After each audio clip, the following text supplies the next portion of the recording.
శర్వానంద్ సినిమాలో first motocross racing బ్యాక్డ్రాప్తో వచ్చిన biker Sharwanand రేసర్లా కనిపించడానికి వెయిట్ తగ్గి రియల్ బైక్స్ రేసర్స్తో షూట్ చేసి చాలా ఎఫర్ట్ పెట్టి తీసిన ఈ సినిమా మనకి నిజంగా ఆ హై ఇచ్చిందా లేక జస్ట్ ఒక అటెంప్ట్గానే మిగిలిపోయిందా తెలుసుకోవాలి అంటే let's dive into the detail review.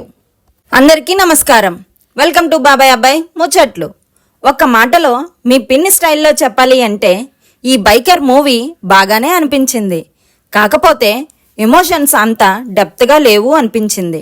అలా ఎందుకు అనిపించింది అనేది ఇప్పుడు డీటెయిల్గా మాట్లాడుకుందాం. ఈ సినిమా మనల్ని ఒక కొత్త ప్రపంచంలోకి తీసుకెళ్తుంది. మన తెలుగు సినిమాలో మోటోక్రాస్ రేసింగ్ బ్యాక్డ్రాప్ వల్ల మనకి ఒక ఫ్రెష్నెస్ అనిపిస్తుంది ఈ మూవీ. డైరెక్టర్ అభిలాష్ రెడ్డి ఆ రేసింగ్ ఎన్విరాన్మెంట్ని చాలా అథెంటిక్గా ప్రజెంట్ చేశారు. అది మనకి ప్రతి ఫ్రేమ్లో కనిపిస్తుంది.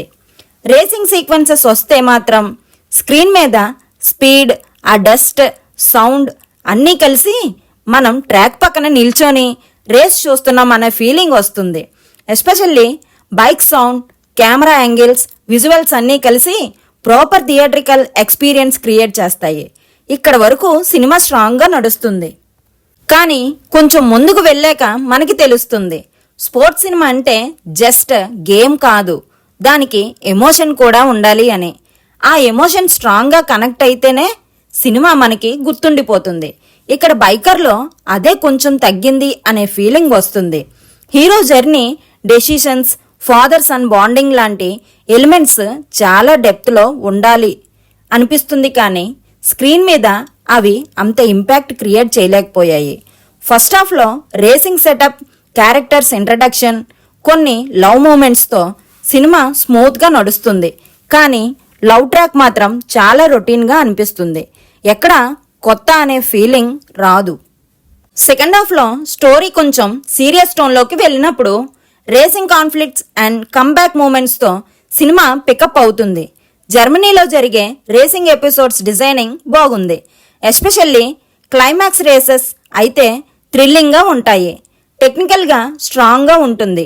అక్కడ డైరెక్టర్ ఎఫర్ట్ క్లియర్గా కనిపిస్తుంది. కానీ ఆ హై మూమెంట్స్ మధ్యలో మనం ఎక్స్పెక్ట్ చేసే ఎమోషనల్ పంచ్ మాత్రం కొంచెం మిస్ అయ్యింది. అందుకే సినిమా కంప్లీట్ అయ్యాక ఒక స్మాల్ ఎంప్టీనెస్ ఫీల్ వస్తుంది. అన్నీ ఉన్నాయి కానీ ఒక్కటి తక్కువ అయ్యింది అని అనిపిస్తుంది. పెర్ఫార్మెన్సెస్ విషయంలో మాట్లాడితే శర్వానంద్ గారు ఈ సినిమాని షోల్డర్స్ మీద క్యారీ చేశారు అని చెప్పాలి.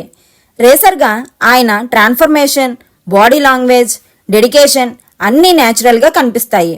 కొన్ని ఎమోషనల్ సీన్స్లో కూడా డీసెంట్గా పెర్ఫామ్ చేశారు. రాజశేఖర్ గారు ఫాదర్ అండ్ కోచ్గా చాలా కంపోజ్డ్ పెర్ఫార్మెన్స్ ఇచ్చారు. ఆయన ప్రెజెన్స్ సినిమాకి స్ట్రెంగ్త్గా నిలిచింది. మాలవిక రోల్ డీసెంట్గా ఉంది. కెమిస్ట్రీ కూడా ఓకే అనిపిస్తుంది. టెక్నికల్గా సినిమా చాలా స్ట్రాంగ్.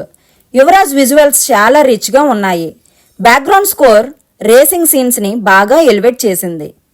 ఫైనల్గా మీ పిన్ని చెప్పే సినిమా ముచ్చట ఏంటంటే బైకర్ అనే సినిమా ఒక కొత్త అటెంప్ట్. రేసింగ్ ఎక్స్పీరియన్స్ కోసం థియేటర్లో చూడొచ్చు. కానీ హార్ట్ని డీప్గా టచ్ చేసే ఎమోషనల్ రైడ్ ఎక్స్పెక్ట్ చేస్తే కొంచెం డిసప్పాయింట్మెంట్ ఉండొచ్చు. బైకర్ స్పీడ్ ఉంది, స్టైల్ ఉంది, కానీ మన గుండెల్లో నిలిచిపోయే ఎమోషన్ రేస్లో వెనకపడిపోయింది. మరి మీరు ఈ సినిమా చూస్తే మీకెలా అనిపించిందో కామెంట్లో చెప్పండి. సైనింగ్ ఆఫ్ మీ బాబాయ్ అబ్బాయి ముచ్చట్లు.